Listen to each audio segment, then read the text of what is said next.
Hello there, ladies and gentlemen. I am the CHALL, and today Chall Chats the NBA. A very tight one in the end if you've been watching that game. The Cavaliers take it by just a couple of points. That was a tight one in the end. Very close one. Cleveland definitely took it to the wall. Obviously, if you can't tell by the lighting in here, I do apologize for the poor lighting. We are having to move downstairs for this one, chilling out in the conservatory for the evening. But this will improve, obviously, tomorrow with the Wigan United game, fingers crossed, back in the studio, hopefully, tomorrow. But this one is just downstairs for now in the conservatory, just to add a bit of natural luxury living to the proceedings today. But there we go. If you want to see more of that, go and check out Shrewsbury Wrexham. But moving on swiftly, like I said, the Cavaliers just taking it by a couple of points. Pretty good showing overall by the Cavaliers. Spurs fought back in the last couple of quarters, but overall it just wasn't enough. And the Cavaliers have a nice, slim win to give them getting into their next game, which of course is the game in Paris against the Brooklyn Nets. Very interesting there. So before we get started, then some upcoming content news for you guys. Obviously, we've got Wigan Athletic versus Manchester United in the Emirates FA Cup. Round 3 coming up tomorrow evening, or if you're watching this in America, later on it is in early in the morning. We've got obviously tomorrow morning, but we've also got Euro Cup basketball action with the London Lions and Hapoel Tel Aviv on the Tuesday. We've got Doncaster Rovers versus Newport County over on the Saturday, going into next week. And then when we look at more content, when we look at the January schedule again, because there's a lot going on this month, definitely a lot going on. You got Doncaster versus Wigan in the Bristol Street Motors on the 16th. So you've got a vlog and hopefully a match day review as well from that, but probably just a vlog from that one. Bradford away at Doncaster on the 20th. We will be at Valley Parade covering that one. And then the day after, it is Sheffield United versus West Ham in the Premier League. So can't wait to cover that one.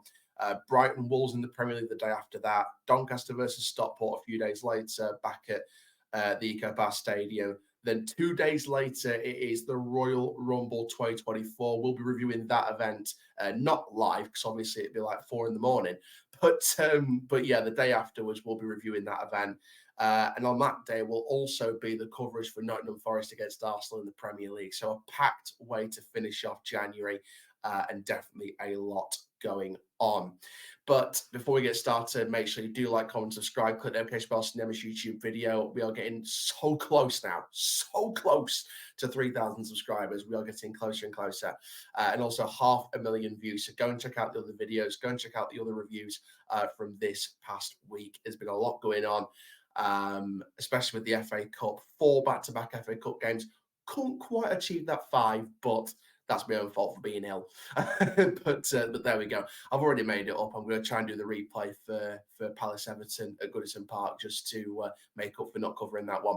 But for now, guys, let's get straight into this one. What's gone wrong this season? Well, honestly, I would say, at least for most people who've been, keeping up with this team, it's not really a surprise that they're bad. They only won 22 games last year. They lost 60 games. They weren't particularly good last year. And this year, although they added Victor Wembanyama, I think the number one thing that's gone wrong is they're still very young and they're very inexperienced. The only team in the last couple of decades that has made the playoffs and had an average age under 24 years old is the Memphis Grizzlies. And they had Ja Morant, they had Jaren Jackson Jr., they had Desmond Bane, they had infrastructure. They had their star, they had co-stars, they had good role players.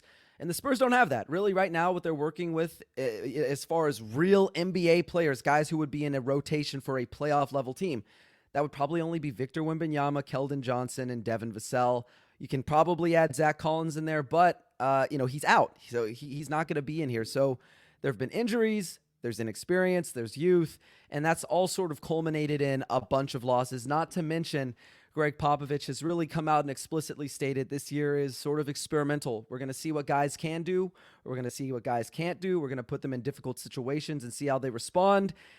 And so all those things added together, it's not really been a very good recipe for success, but it's the organization figuring out what do we have? What are we going to do here? So as long as they continue to figure out what they have rather than trying to play the lineups that may help them win games, they're probably going to continue to lose. I think a lot of people are upset because if you're a Spurs fan from 99 to 2017 or so, they were in the playoffs every single year. Even before that, there was like a tiny stretch where they were bad, like maybe for a year. And then they had David Robinson before that. And, they were perennial playoff contender, postseason contender for like a decade. So if you think about it, 30 straight years or so of success where you're constantly making the playoffs, you're constantly competing for titles, you're winning 5 championships, you're in the NBA finals, and then now you're really bad and you get the best player who, at least prospect who we've seen in generations, right? And then they're even worse than they were a year ago. People are going to be mad. So yes, I think it does take some perspective. I understand why fans are upset, and that's why I'll never say, don't be upset, don't be mad. They have a right to be upset. In that same breath, yeah, take some perspective. This team was never going to be good. Their goal is not to win games. I know Popovich before the season was like, hey guys, our one of our goals this year is winning, and winning this year is as important as development was a year ago. Look, love Popovich. I think he's brilliant. I think that he's arguably the greatest coach of all time for basketball, if not every sport of all time. But I don't know how genuine that was. They weren't trying to win. They put together a roster that simply isn't that good. And again, they just are trying to see who is going to be a part of the future long term, who is not going to work out next to Victor Wembanyama. And when you're doing that, you're not going to win very many games. So, yeah, definitely perspective is needed, but I understand why fans are upset, and I would never tell them not to be. It's like being in a restaurant. It's like when you're trying to make a signature dish where you're trying to mix different ingredients, see which fits together, and then just at the right moment, you're going to get the right recipe that just tastes perfect. Is that what we can Exactly. reference this to the best way? I think so. Yeah, I mean, like you have your star, your main course. You have the Victor Wembanyama. You may have a side dish in Devin Vassell, and everything else you're like not really sure what seasonings you're missing. You're not really sure if there's going to be a good dessert in there. You're not really sure what else is going to be served. So yeah, exactly. I think you hit the nail on the head there. That's a perfect analogy. The Cavaliers have a current 20-15 season record. Compared to the Spurs 5-29 season record. I mean, when you see Cleveland and what they're doing this season and the kind of things they've been conjuring up in some games, who worries you the most? What worries you the most? Is there a certain way they play which worries you the most, especially on the offensive or the defensive? Yeah, I know that they're missing quite a few players and their season's kind of been injury riddled, but I think probably, just the Donovan Mitchell is the guy who you're worried about, because as much as the Spurs have improved throughout the season, even though the wins haven't been coming, they're not a good defense. They've been better, but they're still not very good in that department. So any given night, if you have a guy like that who can get dribble penetration, collapse a defense, really cause chaos for the structure of a team defense where now guys are having to rotate, guys are having to communicate, that's tough for the Spurs. When you play a superstar like that, it just it causes so many problems for them.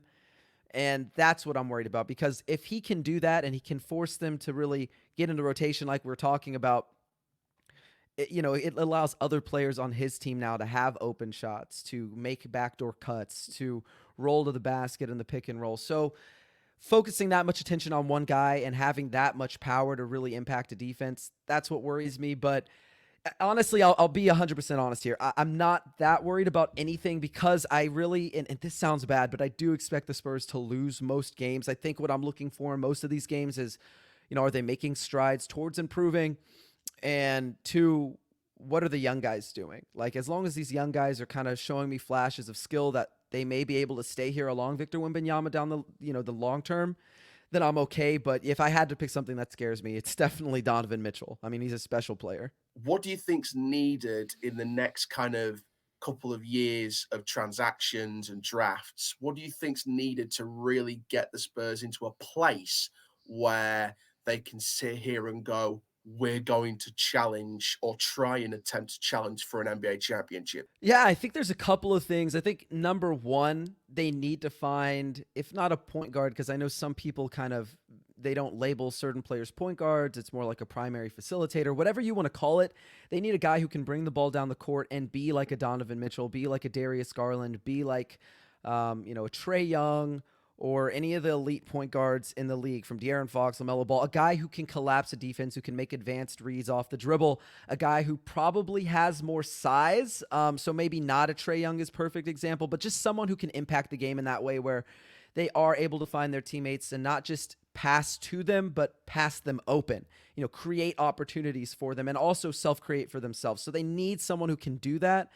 I love Trey Jones. He got his first start the other night. He's the only true point guard on this roster, but the Spurs know what they have in him, and there's a reason he hasn't started this season. It's not because they don't think he can help them win games. They realize this guy's probably a backup. Let's see what we have in everyone else. So first and foremost, they need someone who can impact a game like that, a point guard, a primary facilitator, distributor, whatever you want to call it. And number two, I think what they really need to find out is if Devin Vassell can be that sort of Robin to Wembanyama's Batman. Because Wembanyama, we know what he is, right? We know what he's going to become. Devin Vassell is now the highest paid player in Spurs franchise history. They extended him to, 5-year contract this summer. We don't really know exactly what he is. Like there's moments where you go, this guy's really good. Like he is an all-star level player. He had 34 in a loss against the Milwaukee Bucks the other night. And that's one of the best defenses in the league. That's a team that could compete for the title. But the game before that, he had 8 points on 11 shots. The Memphis Grizzlies were able to really take him out of the equation. And if you're being paid the big bucks like that, where you're the highest paid player in franchise history, more than a Tim Duncan, more than David Robinson, more than anyone, you got to show up every night. Like you can have a dud here or there, but the consistency needs to be there. And for him, it hasn't really been there every night. There's moments where, disappears for long stretches, or he gets most of his production at the end of the game where, they're already down 20. I needed those points when it was still close. I don't need those points when it's garbage time. So those are the two main things. There's certainly other things they need to figure out, but for me, those two things, those are the biggest things to really take them to the next level. And until they get those, I'm not sure that they're going to be winning a lot of games, which is okay. They have a ton of draft picks. They've got a ton of young players. They've got a lot of time to figure it out, but they definitely need to sort those two issues out before they address anything else. From a Cleveland point of view, started off a bit slow. I think the Spurs started off a lot quicker. You could see that with the first quarter especially. And then Cleveland kind of fought their way back into it. End of the first, into the second as well. Took control of the game. Spurs were making easy mistakes. It was very, very, very clear that Spurs were making quite easy mistakes. In fact, I'm talking to Noah, who you just saw on the preview before we went into this review. Shout out to Noah Magaro-George for doing that preview for us. Really does mean a lot. And go and check out his publication, Vic and Roll. The links for that will be in the description down below, so go and check that out. So please go and check that out. But he sent me a message sort of at the end of the first half. And it was basically this. They were selling out on threes, giving up the roll, giving too many backcourts and offensive rebounds. And it became tough after the start. 100% agree with what Noah had to say there. 100% agree. Wembanyama, absolute freak of an athlete, 7'4" freak of an athlete. His physical ability and the potential of his physical ability was unreal. However, there was two particular players today, and this is going on overall physicality today, and that was the one thing they need to do here, Cleveland. Match that man for physicality and take him out the game. Tristan Thompson and Jared Allen. Allen and Thompson both did well, matched up to Victor. And Jared, for me, had a proper MVP game today. Jared was spot on. He was spot on. He had a wonderful piece of play about him. He had some wonderful edge to him, some brilliant drive to him. And on the court today, he was just everywhere, anywhere, making up ground, making up for time, right places, right times. And he was just making everything himself. He was making everything his. He was making that court his court. and Allen was my MVP today. He gets my MVP vote for today's game. He was fantastic, absolutely fantastic. Someone who really struggled for the Spurs and didn't have a fantastic game today was Justin Champagne. He really struggled today. And he struggled for the past couple of weeks as well. He's really struggled, not put up a lot of high numbers either. So that's something to maybe look into in terms of rotational talent.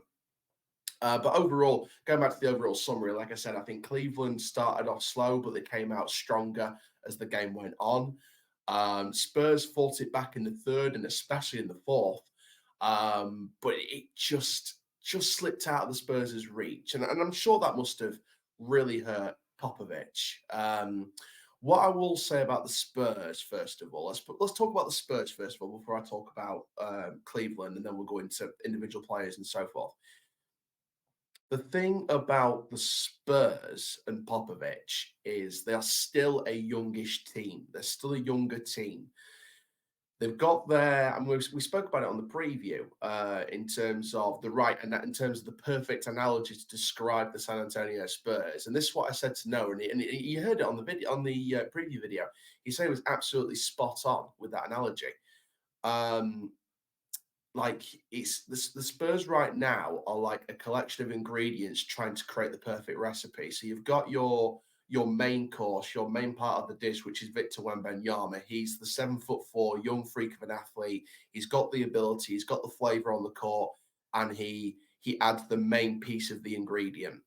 Then you've got your several herbs and spices. You've got your sort of side dishes that still need to be sorted to create the perfect menu. So you've got Trey Jones, who's a very structured offensive player. He's not expressive compared to other players. I think he's very structured, very efficient. You've got Devin Vassell, who some games, like against the Grizzlies, he can get caught out. He can be got out of the game. And taken out of the game in terms of a marking sense and in terms of getting people out of the game in a play sense. But there's games where he has, especially this season, where he just seems to be on it every time. And he was on it today. He was absolutely on it in terms of points today. He was so special. And yeah, you've got these other kind of side dishes that you want to try and get together with the signature and the main course to get the perfect menu right. This is what Spurs and Popovich need to do for the next couple of seasons to get them in a place where they can get to being that main menu, that perfect menu to go and be in the top restaurant. This is what the Spurs and the Popovich need to do to get that squad in a couple of years to be within reach of competing for an NBA championship. They need to get the right people on the roster. They need to get the right traits of players that's going to do wonders for their team and work well with and around and through the likes of Wembanyama, Devin Vassell. I think Johnson's proving to be a really good sixth man. Jones as well. So it's all about getting the right people in. And I think it's going to take a couple of years for him to do that. So for me, I feel like Spurs are in a kind of phase one of their kind of rebuild phase and their rebuild process and their plan. It's just going to take some time and maybe not expect and I think fans have a right to be angry when they lose all the time. But, you know, if they lost every single game in every single season, they have a right to be worried. But in terms of perspective, keep in the back of my mind that the Spurs will come good. It's just going to take some time, I think, with this new era squad. From a Cleveland perspective, there is some very exciting players in there, and I do think they could be a year or two away from competing for another title again.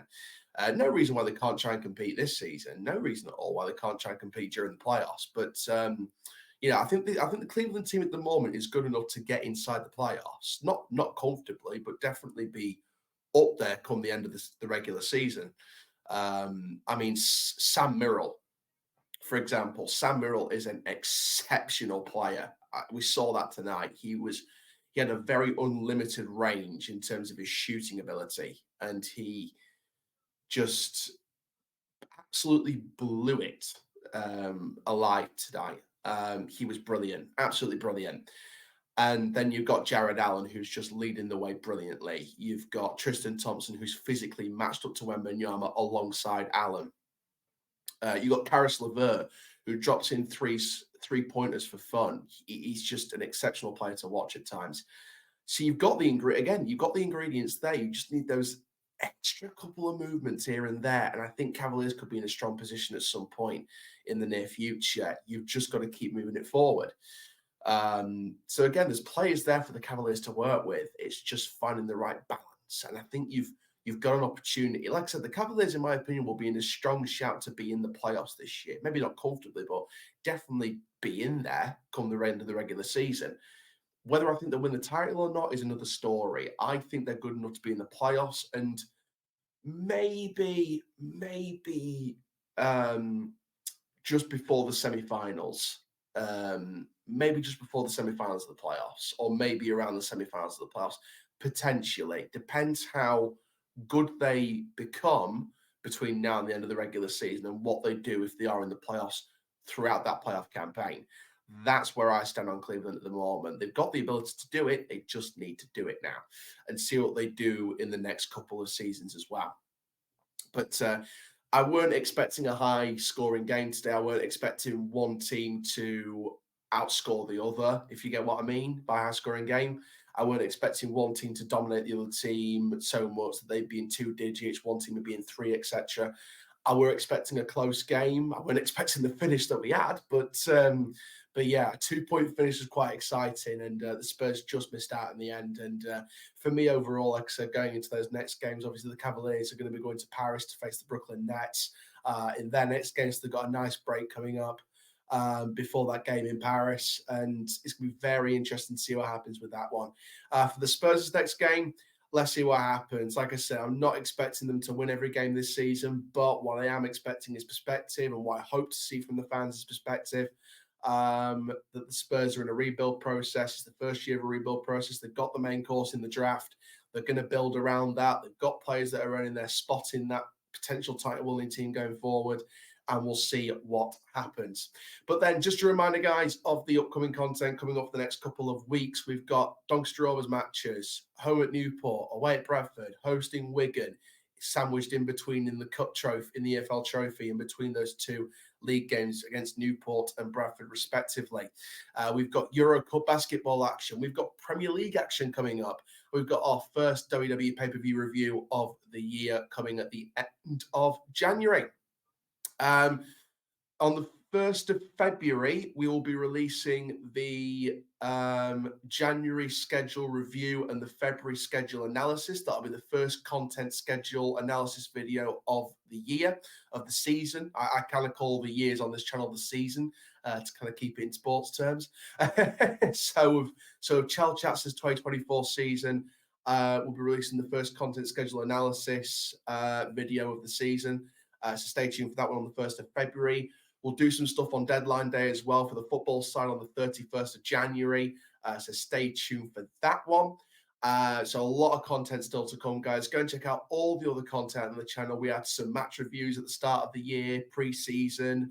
We're going to have plenty more stuff to come. We'll try and make some visits to different clubs, teams in sports, try and promote some more local sports. Got some podcast guests coming up throughout the year. It's going to be a big year this year for the channel, and we hope you join us throughout the year of 2024. So thank you very much, guys, for watching our first NBA review of 2024. Make sure you stay tuned for more throughout the year. The All-Star game, hopefully in February, will be reviewed on the channel.